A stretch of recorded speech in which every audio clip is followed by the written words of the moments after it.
welcome back.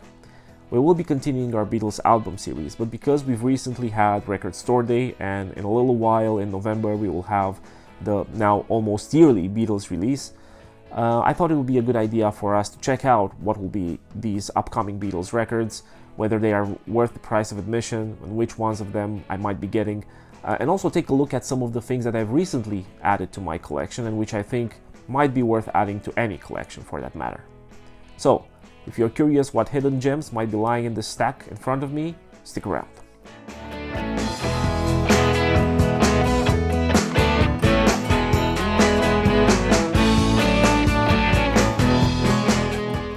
As you can see, I removed the top part of the stack just so that we can have an easier time going through it. And as some of you may have noticed through the texture and the color, the bottom part of the stack was this BC13 box set from circa 1985. Some of you watching the channel for a while might know that last year I managed to get a Netherlands version of the blue box of this Beatles collection box set, which was pretty good. But this year I took the money that maybe could have used to buy the new box set that will be coming soon, which is the 1964 mono US albums box set, and I sold the albums from my Netherlands BC13 box set, and with those two put together I managed to get an upgrade to that with this UK version of the Beatles collection. Now, in terms of the quality of the box, or the let's say the state of the box, this one is slightly more beat up than the Netherlands one that I had, but on the inside it looks a little bit better. Let's say that one had more mildew spots on the inside, this one has less, but it's a little bit more used than that one was overall. The thing with this one, and the advantage of this one, is first of all, these are all UK pressings from the mid 80s or up to mid 80s. Many of them have Harry Moss's initials etched on the runouts, so they are quite high quality pressings of these albums in stereo, or to a certain extent the highest quality, or some of the highest quality possible for UK albums original stereo mix pressings. All of them of course in analog. So what I'm going to do is I'm going to just take them out for a quick look. We're just going to be looking at a couple of them. Obviously some of them we will see in the future album series videos, and some of them, who knows, on other videos on the channel. We're not going to spend too much time on this because you already know kind of the contents, but I just wanted to show you how good these can look. So we'll take them out. These are the albums. As you'll get to see, they look quite good. Even the spines, they are looking white. I think only Beatles for Sale is a little bit, has a few dents in it, but most of them look near mint. Some of them to me looked almost like new. And the records were in pretty good shape as well. I would say somewhere between very good plus and near mint. Maybe some of them have a few, hairlines and very light scratches, no deep scratches, no deep dents or anything. They do need to be cleaned up more than I managed to do so far, but overall a pretty good acquisition, I would say. And the sound is excellent on most of these, so we'll go, at least like I said, through some of them in the episodes of the Beatles series. Revolver was the first one that we actually got to see in the previous episode, so we will get to the others as well. Now, we'll just take out a couple of them, I think, and it will be enough. So please me. You can see, I guess, from this cover, it does look quite excellent, quite pristine. Of course, there are probably others that look even better, but this one I was pretty happy with. You will see that I have put the discs in these Mobile Fidelity Sound Lab sleeves. I found them to be quite good in terms of static, or like preventing the static to form up, versus the other sleeves that I have. So I'm going to be probably using these for a while for the Beatles records that I get, or at least the ones that I perceive to have more value. The disc, and actually all of these up until the later part of the albums, will have these Parlophone 2-box silver on black labels from the 80s. You've seen these on the channel before, at least on the Beatles box from Liverpool, which have these similar labels. Okay, and the one nice thing about this collection was that all of the records came with their original, or I perceive to be original, inner sleeves from that period, from EMI. I would say, unfortunately, they were kept in these sleeves. These sleeves are all paper inside, And so I guess the marks that some of the records have on them, you know, the small scuffs, they are coming from these leaves. Of course, this will not be the case anymore. So another one that we could look at is with the Beatles. You can see how well the cover looks, how nice the dark parts are. They're like the black is really shining through. So yeah, I mean, whoever kept these kept them in quite nice condition and a quite nice state. The next one I wanted to look at a little bit is the White Album. This has no number, so it's not a numbered version, but I wanted to look at it because as of this album, I think this one, Yellow Submarine and so on, they will have, of course, the Green Apple label, but also because in this set, the White Album and Sgt. Pepper are coming with their original inserts. So the Sgt. Pepper has the insert with the cutout, and this one has the poster and the pictures of the Beatles, as you will see. So the inner sleeve this time is changed a little bit. Now it's the one without any other prints aside from the Made in Great Britain and you know the other text on the bottom there, right, with the patent number and all of that. And then we do have the disc, well, disc one at least in this case it will be. We'll show you this as well. Okay, with the Green Apple, as I mentioned. Okay, let's see. Okay, and with the back, this second side with half apple. Right, and now the 4 pictures as well. They in pristine condition. They look as if new. Right. Same goes for the poster, which is also included in this. So this is it, the UK circa 1985 BC13 Beatles Collection Blue box set. The second box set that was clearly on the table was this one, the 2021 Deluxe vinyl edition of Let It Be with a new mix and some other LPs included in here as well. Now, as you again know from this channel, I have the CD one. I wanted to get, and I did get, the new mix versions of all of those 5 albums that got them since 2017 and up until 2022. So the White Album, Sgt. Pepper, Let It Be, Abbey Road, and Revolver. I wanted to get also the vinyl version of those because I had the CD one and they are quite cheap. With the vinyl version of Revolver, as you already know, I got the entire box set because I wanted to also have the mono one, and it was cheaper for me to get that box set than to buy the mono disc from 2014 individually. Same kind of went with Let It Be. Instead of buying just the record, I found that the box set was quite cheap and I found it to be worth it to have like an extra copy of the book and to have those other discs as well, especially the Get Back, I guess, Glyn Jones mix version. Although I heard that the Glyn Jones mix disc does not include all Glyn Jones mixes and some of the original Let It Be ones are mixed in there, but we'll see when we get to this album. Anyway, I got this and it's a pretty nice box set overall. And it of course includes the 2022 new mix of Let It Be by Giles Martin. Now let's take a look at all of the other records that I wanted to talk about. So the first one that we're going to be starting with is this A Hard Day's Night limited edition for Record Store Day.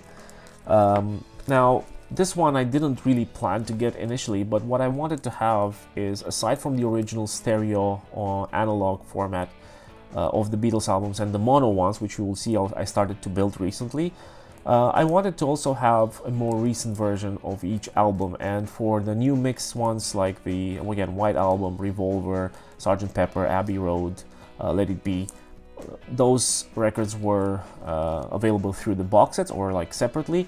But for the other albums, which had not gotten the full new mix yet, those versions of course are not available, and the ones that are available are, or the latest ones are, the stereo versions of 2009, which I remember I have for Please Please Me with the Beatles, Beatles for Sale. I think I also have Yellow Submarine. So yeah, I already had those. For Hard Day's Night I didn't get that version, but I have it now because this limited edition release from this year, from a couple of weeks ago, includes actually the 2009 remaster, which was also included on the 2012 vinyl releases in stereo.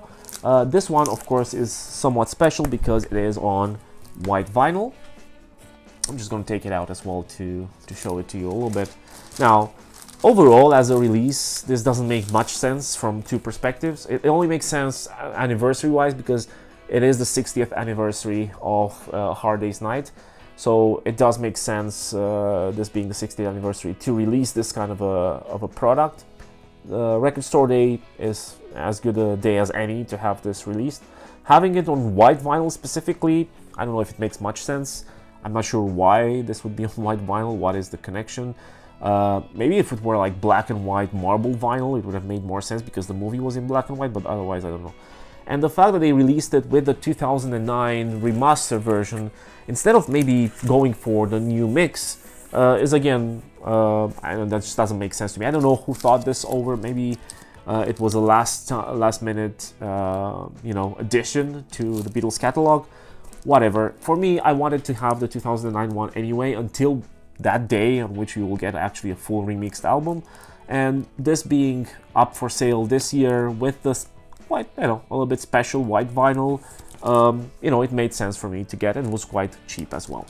But as you probably already found out, this is not the only new release of Beatles material this year on vinyl.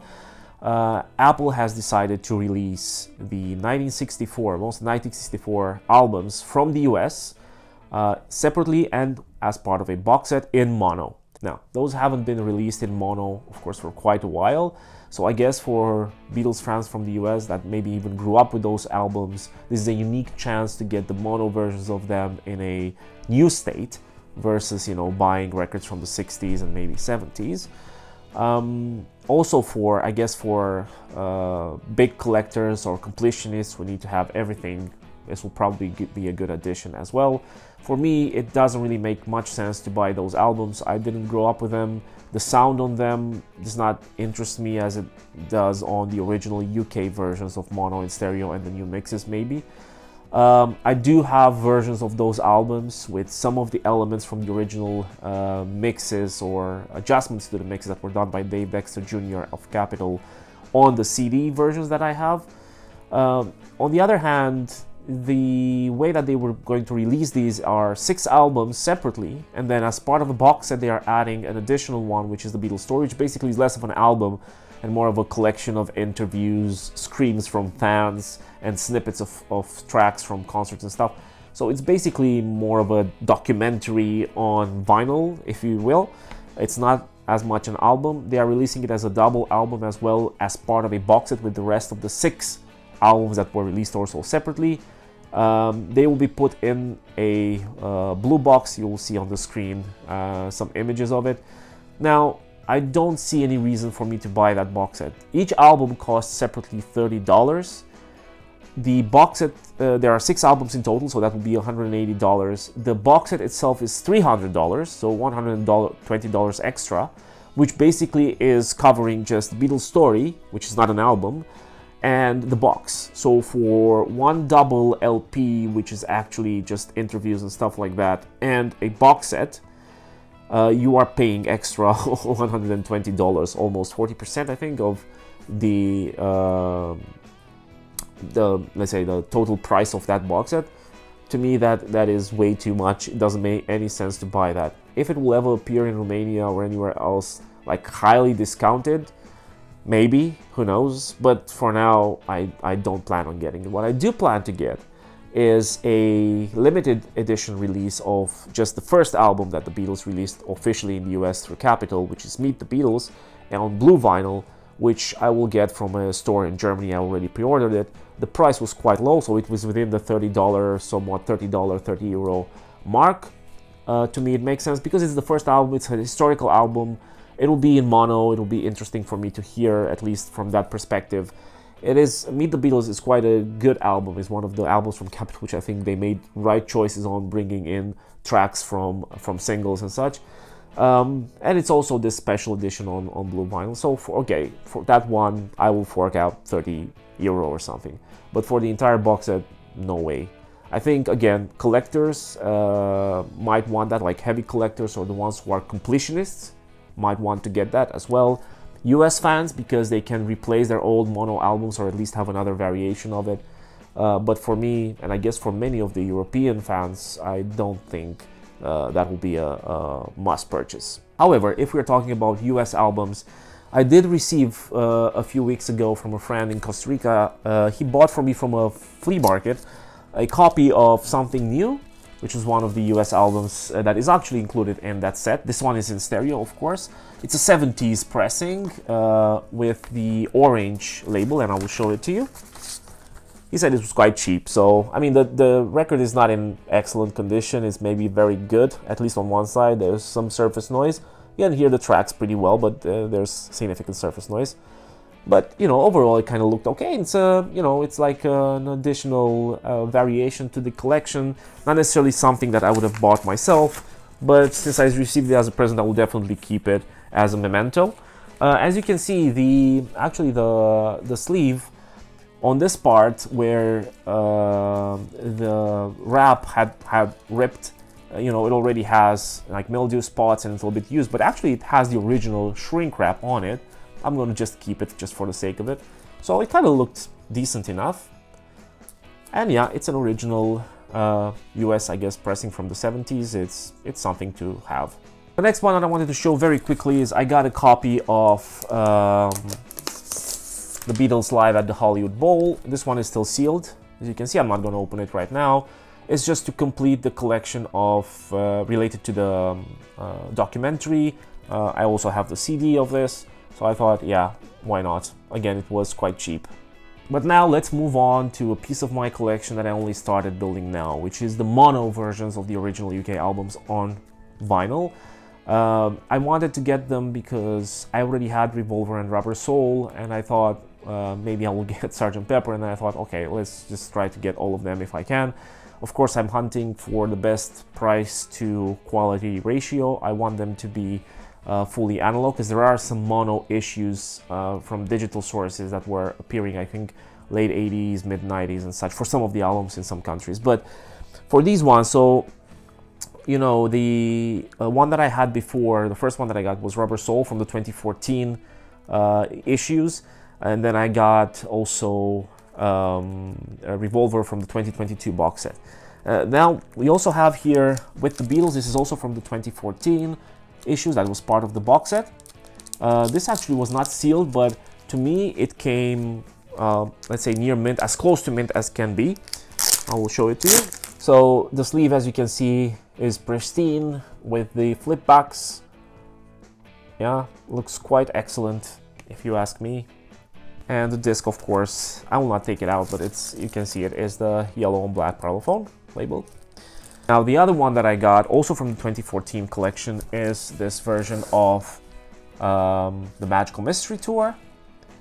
This one came sealed, actually. I unsealed it just to take the record out, but it still has the original wrap on it. And you see I put also an additional, you know, poly sleeve over it. And the disc, I took it out, and this one I can show it to you. Yeah, with the Capitol label. There we go. Thick vinyl, you know, it feels good in the hand. And now, because I also had the stereo version of this, the one from Germany on the Apple label, but with the pink cover, now I also have the mono one from 2014, so that we can have a complete set for this album. And the next two ones are two which are opening the door for me for a different variation of mono albums from the Beatles, which are the Japanese pressings from the early to mid 80s. Now, you know, the Japanese versions of Beatles albums are not necessarily super well regarded. It is known that the Japanese pressings were done after second, third generation tapes, so they might not have been as close to the original, you know, mixes as they could have been. But one thing that the Japanese did do was press on good quality vinyl and also keep their records in pretty good state, or I would say in excellent state. However, even more so for the mono issues of Beatles albums in Japan, the UK ones, of course, the UK variations of them. In 1982 and then again in 1986, there was a series of reissues of the mono collection of Beatles albums on red vinyl, both of those in 82 and 86, and both done after the original master tapes. So I managed to get, so far, A Hard Day's Night. And this came really well packaged. So this is one thing. So this one and the second one that I will show you, which is actually a Sgt. Pepper, I got straight from Japan from two different sellers, but very reputable sellers from Discogs. And oh my god, do these look excellent. So you can see this cover of A Hard Day's Night. You know, it doesn't have a scratch on it. The spine looks pretty much mint. It has also the insert. You know, they had insert Japanese lyrics and also the English lyrics. So this was included, actually. This one did not include the obi strip, which is that informational paper strip that is placed on top of all of the Japanese albums. But yeah, again, it looks absolutely excellent. It only has like some, you know, coloring, darkening here on the corner. I can live with that, but this is absolutely pristine if you ask me. And the disc as well. It looked excellent when I got it. Of course, on the red vinyl, it's red transparent vinyl. It's a little bit more difficult possibly to see scratches and stuff, but I looked at it quite insistently and it has almost nothing. It looks beautiful. And the most important part of it is that it played like new. This record, when I put it on, it sounded sometimes, I mean, I could say even better than some of the new records that I bought, even those that were pressed in like Germany or something in the last few years. So it's extraordinary how well the Japanese did their job when they pressed this record on very good quality vinyl, but especially how well people in Japan kept the records. For this, which is, you know, I mean, it is over 40 years old, to be in this kind of condition is to me extraordinary. And because I mentioned it already, and to close the showing for today, we have this 1986 reissue in mono of Sgt. Pepper's Lonely Hearts Club Band on red vinyl from Japan. This one, as you can see, retains also the obi strip. I'm going to open it up and show a little bit the disc as well and the record. As you can see, hopefully, the strip is in excellent condition. It looks quite good. I'm going to try to keep it as such as much as possible.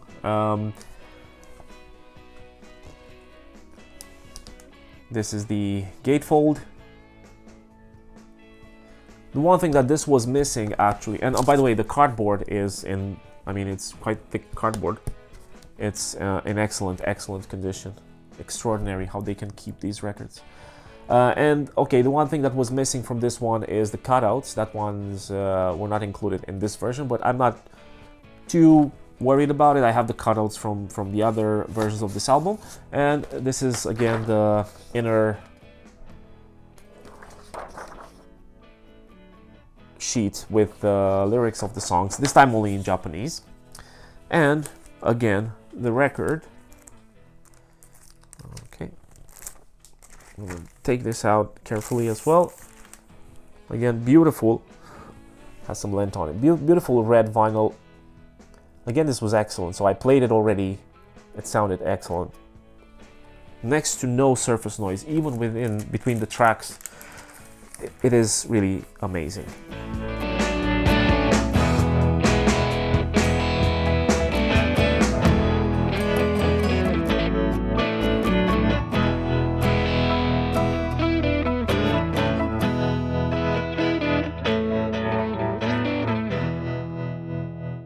Before we close, I just want to say that I will continue filling in the collection of the mono albums, original UK mixes of the mono albums of the Beatles, continuing with the white album. This one I already initiated a purchase for. It's still going to be a Japanese vinyl from the 1980s, the red vinyl version. Same goes for Please Please Me. The two which I haven't yet initiated a purchase for are With the Beatles and Help. I'm just trying to find the right balance between price and quality. They will of course still be from the Japanese 80s pressings or the 2014 universal pressings, if you will. We'll see which ones I land until the end, and again at the end will be the mono masters. That one can only be from the 2014 version, but we will see when I'll be in a position to actually get it. When it comes to new releases, I'm just going to stick to this white vinyl A Hard Day's Night from Record Store Day, just because, again, I was just going to buy the 2012 black vinyl reissue of the 2009 remasters anyway, so now I just have it, but it's on white vinyl. Whereas for the upcoming releases of the 1964 Beatles US albums in mono, I'm going to avoid the box set, and I'm probably not going to buy the individual records either. The only one that I'm going to be getting, again, is the Meet the Beatles in the limited edition blue vinyl, just because of the blue vinyl and of the significance of that album as being the first official US album of the Beatles. Otherwise, I'm going to avoid those as much as I can. If they ever get to a price tag that is really, really low, maybe I'll reconsider, I don't know. But at this stage, I don't plan on spending money on that. And to be honest, again, I don't advise anyone to do that unless they are like specific collectors that need to have all of those variations to complete their collection, or potentially US albums fans that want to replace the old ones or never had the mono because, you know, they've been released quite a while ago and it's difficult to find mint ones or near mint ones at good prices. Of course, it would be fitting for them to try to buy these albums, but for me, I don't think that's the case. Well, this was about it for today. Please do let me know in the comments if you're planning to buy this new box set, or at least the separate albums, 1964 US mono reissues. And also, please do let me know if you own the original albums from the UK in mono, UK presses or Japanese presses, or the 2014 reissues, especially if you own like multiple, like from all of those variations. I'm really curious to know, how do you feel about the sound on all of them and the differences between them, if any. Otherwise, if you'd consider subscribing, that would be really cool. You don't have to, but if you can, why not? Thank you again very much for joining us, and I hope I'll see you next time.